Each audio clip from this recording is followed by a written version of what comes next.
The Cowboys can't leave the 2024 draft without addressing what, Chris? I mean, the Cowboys got a lot of needs when you break it down. Cowboys are a little bit in that era, ooh, we got to flip over the team a little bit and make a transition from some of the older guys that have been good for the last few years and, start with a new group a little bit, right? I mean, O-line is certainly one where you look at to go, okay, yeah, there's got to be something done there. Lost their center, right? No more Tyron Smith.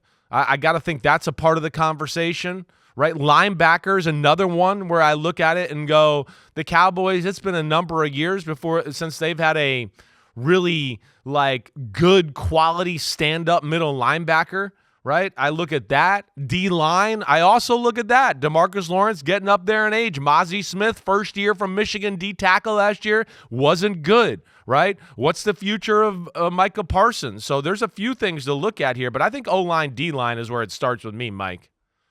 Well, and that O-line, once you develop the best offensive line in football, it's not going to stay that way forever. You're going to have to reload at some point. You're going to have other guys who can step in and take over. And it's not a sexy pick.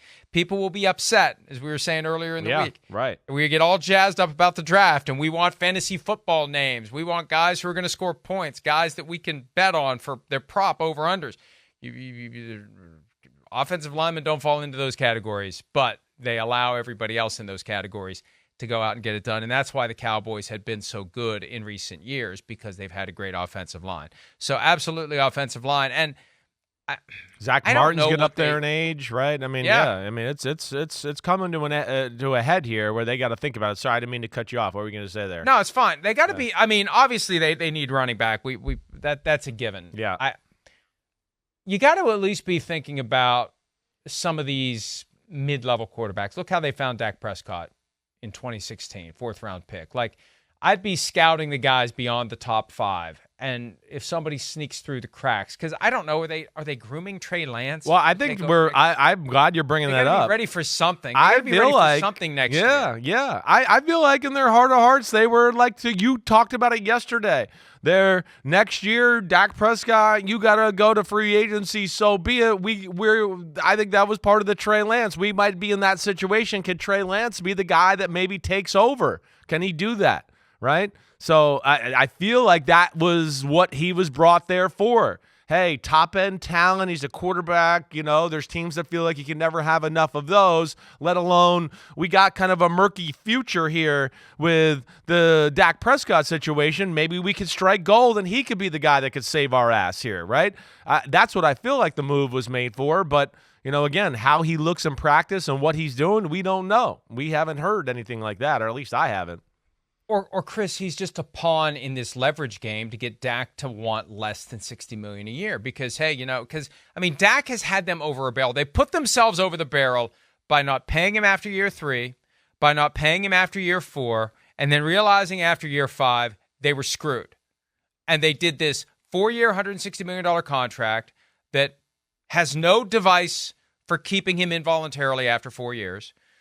Every reason to extend it after 3. They haven't done it yet. And I just feel like they need to have something behind door number 2, or Dak squeezes them even harder. I mean, I think at some point Dak decided these guys screwed around with me and took every advantage of everything they could to delay paying me until they absolutely had to. Screw them.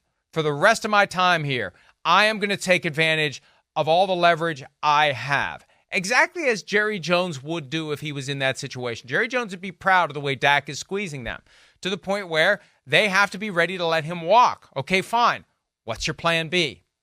And if it's not Trey Lance, you better have somebody ready to go. Not as leverage, but as replacement for Dak Prescott. Yeah, no, I mean, yeah, but you said Dak's got him. Dak has got him, and who knows? By all due accounts, Dak's gone. He's out at practice, and he's seeing Trey Lance throw, and he's going, oh, you guys are stuck with me. Ho, ho, ho. Open up the brinks. That guy can't throw. He never could. What'd you expect? Hey, I'm Dak Prescott, $60 million a year. We'll see. I don't know. They got Dallas, the more you dive into it, with what they've done in free agency, which is nothing, right?